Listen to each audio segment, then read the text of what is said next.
Greetings everyone, and welcome to Anime Night in the Dojo. Today's featured show, Frieren, Beyond Journey's End, Season 2. Frieren, Season 2, Episode 6. Welcome back to the Dojo. I'm Ryu. That's Age. We're back for more Anime Night in the Dojo, and we're back after a couple weeks because Age, who hasn't seen our stuff from earlier this week, was in like Super Firetown, potentially evac orders for a while, among several other things going on. So we'll be having 2 episodes a week starting next time for everything to catch up, and so that we don't lose out on starting the spring season here in about 3 weeks on time. With all the stuff that's going on this year, losing a couple weeks could be a massive problem. So we got a reasonable amount of recording to do. But next week we'll have 2 for everything, just at different times of the day, because anybody who's ever uploaded anything to YouTube knows that YouTube, if you're not making them a ton of money, don't like you. So anyway, as for this, last time we had one of the more, what do you even want to call that? Like beautiful sequences with Frieren and how they took what was like 2 frames in the source material and turned it into like that. I talked about how it was like the planetarium sequence from Final Fantasy VII, all that kind of stuff. There was that with her having to repay the debt in quotation marks to that trading company. So that was a fun discussion. It's all coming back to me. It's been a couple weeks now, but I don't know. That was what it was. But I know we're making progress towards the Golden Land arc, and that's what everybody's looking forward to, which is probably going to be. I think they confirmed it's going to be coming out late next year. Is when season 3 is going to happen, and that's when the super major big ass arc of the series is going to happen. That's why this season is short at 10. So, but this has still been pretty good. It's doing everything that this show does well, and once again, its pacing is fantastic. And even though not a lot is happening, a lot is still happening, and that's what's very impressive about the show's pacing and all. I hate to belabor that point a ton, but I think it bears repetition as often as possible. But anyway, we're gonna get going here. We're just, according to this, a demon slaying request. Unsurprising. It's one of the things they do. So more demon slaying. Why not? I assume this episode is the one that starts it, but I do know we're about to get into a fairly major thing. Well, alrighty then. Ladies and gentlemen, people of YouTube Beyond, we'll see you on the other side of the edit for the discussion interview, and people on Patreon, we'll see you on the other side for the time reaction, and any on all links to wherever you want to watch are on there in the section. So check out, watch whatever you want. So we appreciate you no matter what you watch. Spending any time with us is the best thing you can do for us. So we're going to get going, so here goes something. Well, alrighty then, there you guys have it. Age mentioned this at the end of the reaction there a little bit. It's very calm before the storm episode. We got the setup with Inao's home village, that kind of thing. Supposed to hit you in the feels. It did a good job at, having that very somber vibe the whole episode, that kind of thing. Not a whole heck of a lot happened, just a bunch of planning, that kind of thing. But it still drove the point home about the demons and stuff like that, especially with the fact that as they were piecing stuff together, that this was the demon generals doing, the guy with 4 arms. So, yeah, I mean, generally speaking, the more weapons you can wield, the more deadly you can possibly be. So, especially in a demon general's case, they're obviously a pretty big deal. So, we all know what happened with the hero of the South, all that kind of stuff. And he was probably one of the ones that bailed on the entire situation. And he was probably one of the 3 that bailed entirely and wanted nothing to do with it. So, but yeah, because we know the whole thing with the demon generals was they all fought the hero of the South. 3 of them died, and then the rest of them have just been kind of slowly getting picked off. One of them died to Himmel's party. And then they sealed the Zoltrak guy. And then Frieren and then later came back and killed him. Yeah. And then they killed Orna. Right. So their numbers are slowly dwindling. Obviously, that'll probably be the major part of the series, is dealing with the lingering remnants of the the Demon Lord's army and that kind of thing, the generals and whatnot. I assume it'll have something reasonably not massive, but like a reasonably big part to play in the Golden Land arc that's coming up, that people are super hyped for. Once again, I believe that is slated for the end of 2027, so that'll be something to look forward to. But as this stands, there's really not a huge amount to talk about for this. I mean, it did what it needed to do for what it is, showing off how powerful these guys are, that kind of thing. But they were on pretty much cleanup duty, that kind of thing. And Age wanted to talk a little bit about how, like, at the end of the day, we talked a little bit about pronunciation at the end of the reaction, as well as like her name, Methode. It's definitely th in there, and there are a couple of mispronunciations. Yeah, and I have to take every opportunity to make fun of the English VA for Y's and ZZ, because whenever that VA says Shifu, like a Shifu in Chinese culture, like sensei, that kind of thing, it's like Shifu. It's like, what were you like eating something in the middle of this recording? Like, what's happening? You know what I mean? So it's always funny when we get pronunciation stuff. Like, our biggest like pet peeve one is Renair from Overlord. Yeah, Rennar apparently becomes Renair. Yeah, it's like, where are you getting the AI? You know what I mean? Not AI, but like the letter A then followed by the letter I. That's how you get the A sound, like Renair, that kind of thing, the very French kind of thing. No, it's just Renner. What are you doing? What full on Markiplier? What are you doing? What are you doing? Now, or in this case, her name is spelled Methode, and they pronounce it Methode. Yeah. Generally, TH followed by ODE is Methode.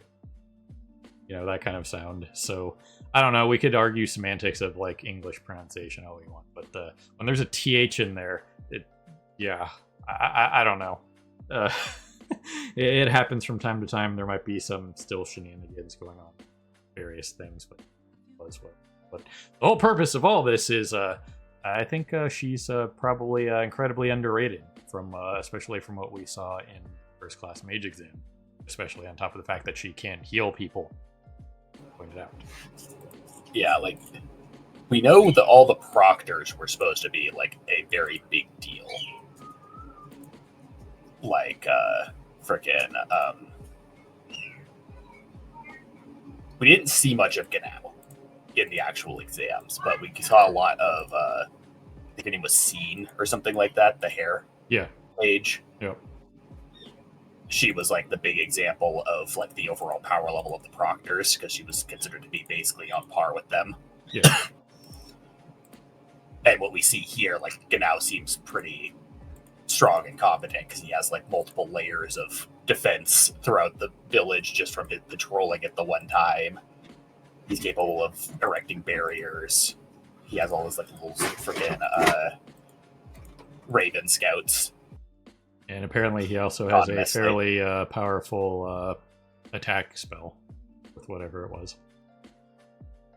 With extreme prejudice, mind you. As Frieren points out, there's a lot of bloodlust behind him charging up his attack spell there. Yeah. He's probably not a fan of demons, as very stoic as an individual as he is. In his own way, he pointed out there, like how, he's bummed out that he can't, have his childhood friend's bread anymore. See if he improved, kind of thing. And I think a lot of people look at characters or people like this that have that kind of grieving process of like, oh, they didn't really care. It's like, I point a lot to like God of War writing and stuff like this is one of Kratos' biggest like overlooked lines, I believe, in the entire like the duality of the Norse stuff is like whenever he's dealing with somebody grieving, his line is grieve how you wish. And when he gets into it with Atreus in the first game about it, is just like, you grieve how you want, I'm going to grieve how I want, but don't take how I'm grieving as lack of me caring about Faye in the case of that conversation. You know what I mean? Yeah, like, you could be stoic, you could be whatever. Like, I'm not a very expressive person. There've been plenty of cases where people take my lack of expression for lack of concern or care or anything like that. Right. Just because you don't show it doesn't necessarily mean there's nothing going on. Right. So, it's kind of one of those things to always be mindful of, just in general, with just any kind of situation like that. Is like, you have to know the person, and their actions and what they do will speak louder than like outward emotion, or having like a Frieren tantrum for 5 days. In all seriousness. So it's just kind of one of those things, is like, people compartmentalize or deal with situations in different ways, and there's definitely, you can definitely tell when somebody doesn't care versus they are not outwardly expressing it like in a like loud way, if you will. So I think they nailed it with like how they push that point home that he did care. You know what I mean? It's like, I don't have an attachment to this place, obviously, and you don't really have to have an attachment to your hometown or whatever, but obviously he doesn't want to see people in the place that he lived, especially somebody he grew up with, having to die. As he pointed out with the rest of the conversation he had with her, it's like, why are we not the ones that are dead here? We are the ones who chose a life of combat and fighting, and yet the civilians are the ones that die the majority of the time based on the situations, and that's a terrible thing. You know what I mean? That's him showing emotion. He wouldn't have said that if he didn't care. You know what I mean? So yeah, it's just one of those things to kind of look at for good writing and stuff like that, is that's how you show a character like this cares, by giving him those extra lines, by giving him, like, to humanize him a little bit more with like that quick little flashback, that kind of thing. You know what I mean? So they did a good job with that. Yeah, as for the rest of it, just Calm Before the Storm stuff, them figuring out what they were going to do. Obviously, it leads to the Demon General stuff, so that should be interesting. The freaking hard bread, man. Just the little details with them getting like crumbs all over the place, like Frieren had crumbs on her scarf and stuff like that. That was. Are we chewing bread or kicking rocks? Yeah, I literally just said it right before she said that. I was like, are they eating bread or walking on cobblestone? You know what I mean? She literally said it, so that was pretty funny. But yeah, that was definitely a thing that was funny. But the other like more lighthearted stuff that came out of this episode was the typical like Methode like being obsessed with cute stuff, and Frieren being like upset that somebody's trying to take Frieren away from her and that kind of thing. So those little interactions are all interesting, and that's what gives this series its charm, for just stuff like that. It's just like little moments like this, and you gotta appreciate it for what it is. So I assume that'll be a thing going forward in this last bit of the season here, so trying to like curry favor with Frieren, and Fern's gonna make the pouty face nod at Stark for the first time in a while. So it'll be interesting to see those character interactions and stuff like that going forward. The whole purpose of this is talking about how I think she is probably underrated by a lot of people, and she's probably a bigger deal than people give her credit for. Not even probably, just she is. I shouldn't say probably, but because of everything that happened in the first class mage exam, anybody who's really paying attention to it knows that she was pretty big deal, Tom. So yeah, of the first class mages, apart from Fern, the main three that like stood out were Methode, Ubel, and Dankin. Yeah. All for very different reasons. Like Dankin was like the old veteran who's like clearly he's been a mage for a minute now, including apparently multi-classing into fighter. Right. Methode is probably the strongest of all of the first class mage examinees, apart from Frieren. But Frieren, is her own niche case. Like, she's an elf, so she's got 1,000 years on everyone. Yeah. Plus was trained by one of the greatest mages of all time. But apart from Frieren, Methode is probably the strongest. Like, I brought this up to you one of the times we were randomly talking about it off camera, but like, everyone has to run from Fern's doppelganger. But Methode goes and solos it. Yeah. That's something that was a pretty big deal there, was she just handles it by herself. No problem. So like, she does have some effort. So it does like take her effort to do it, but she goes and solos it when no one else, like even as a group, can fight Fern's doppelganger. They just get overwhelmed by Fern's speed. Yeah. But like, Methode has ridiculously good barriers and analysis magic. And then she's another multi-class, and she's multi-class priest. Right. Which again, speaking of like just random useful spells, in this she points out that she has an autopsy spell. I bet there's a lot of people in our world that would love to just be able to cast a spell and it just comes up, oh, this is what happened to this person. Fantastic.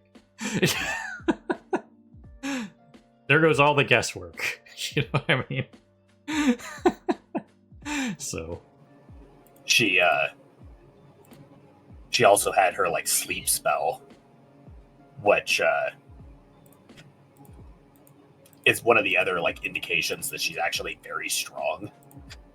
Because Frieren, when she's suppressing her mana, is still considered to be a very strong mage by most people who just like view her mana. Methode, not knowing that she's suppressing her mana, has her whole like line when she goes to try to put Frieren to sleep of like how the only way someone can resist it is if they have a drastically larger pool of mana than her, implying that, you know, she's on relatively the same size of mana pool as Frieren when she's suppressing her mana. Yep. Which, once again, like I said, like Frieren suppressing her mana is still considered to be like top tier mage. Yep. So either way, across the board, it was a solid episode for what it was. It did exactly what it needed to do, what they're trying to do, and it still had impact. I don't know if I'll be able to find it, but something that kind of got me as just like a random detail was it right there? No, that was the flashback. At least with this new Crunchyroll player, I can kind of see better as I go back, and it doesn't kick me out when I'm doing stuff, though. Now that I'm in the discussion section and I'm talking about this right now, the Crunchyroll player now, as opposed to just like resetting the episode and letting you just click back to where you were, now it just kicks you back to the page of the show that you're watching itself if you're gone for too long. So that's way worse than the previous thing. But yeah, at least if I'm moving around, it seems to not kick me back. But the whole point of this is the one random thing that I wanted to point out from this episode as just like a random like little aside thing was when they were talking about how like they got the message, Frieren's party got the message. It wasn't like the atypical like carrier pigeon kind of thing. Yeah, it was a freaking squirrel. You know what I mean? So that was kind of cool, of like just like a different kind of messenger creature, because it's it's kind of like that out of the norm thing, because when you're looking for like sending messages via like say carrier pigeon or what have you, they're easy to notice, like they're in the sky. Something more inconspicuous, like a rodent, like a squirrel, that's kind of like just cruising around. You're not really going to pay attention to a squirrel. You know what I mean? You're not going to like look around unless you're the Rick and Morty universe. Then you don't mess with squirrels, Morty. I need to go back, and even if I don't go and watch all of the Rick and Morty that I haven't seen at this point, which is probably more than half the series at this point, I want to know if they continued the squirrel joke of don't mess with squirrels. Or you go to Camp and become king of the squirrels. Yeah, or that one. Yeah, Camp squirrels were pretty hardcore.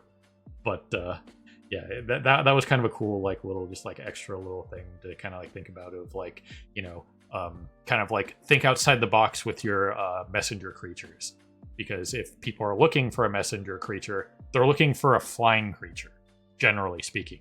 they're not going to pay attention to a rat or a squirrel or something smallish like that. You know what I mean? They're not going to be like, squirrel, I got to see if it's carrying a message. You know what I mean? Yeah, no, we know Serie is supposed to be very intelligent. Like, she is the mage. She's like some 10,000 years old at this point and is like the strongest mage in history. Right. So at the end of the day, I just thought this was kind of cool, like a little aside that they use something different. I thought that was neat.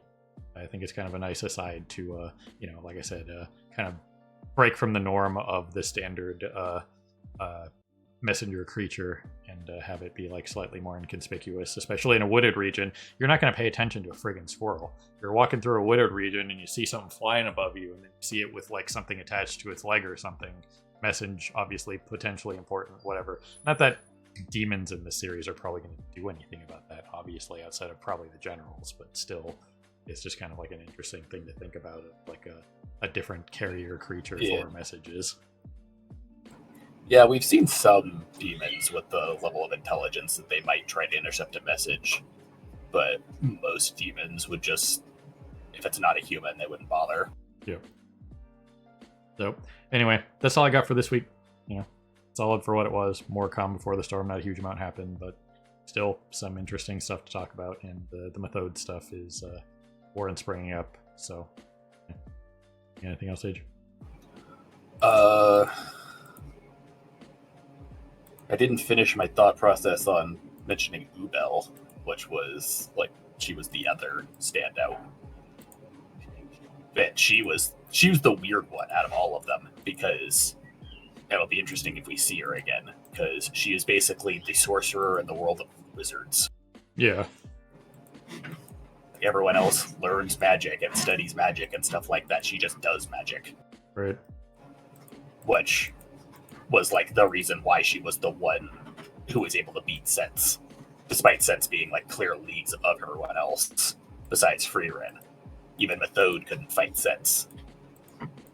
But Ubel just kind of walked over her because,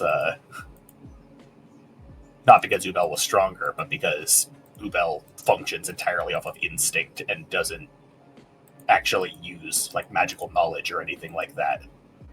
Which Sense like brings up is like makes her incredibly dangerous, because a big part of magic is imagination. And so like mages basically have to go to the two extremes. Most mages go for the learn everything so you know exactly how everything works and therefore you can imagine it. Ubel is the far opposite end of that, in that she doesn't know how anything works so she can imagine it. Right. So it's definitely a dangerous thing to think about, it like completely being able to recreate something in entirely different ways. Completely unexpected in certain situations, so it'll be interesting to see if she does show back up at some point. Yeah, apart from that, yeah, it's just we'll have to see about how they potentially deal with Revolte, and oh yes, the other thing was the whole like line about the captain being stronger than Stark. Yeah. But losing to Revolt. So we'll have to see, like, if there's like that big of a gap between Revolt and Stark, or if it's one of those things of like the captain was caught off guard, whereas Stark's going in with more information. Yeah. Because the way they did that sequence, it did look like the captain was caught off guard by, whatever he was doing, which was potentially the Four Swords style, if you would. So.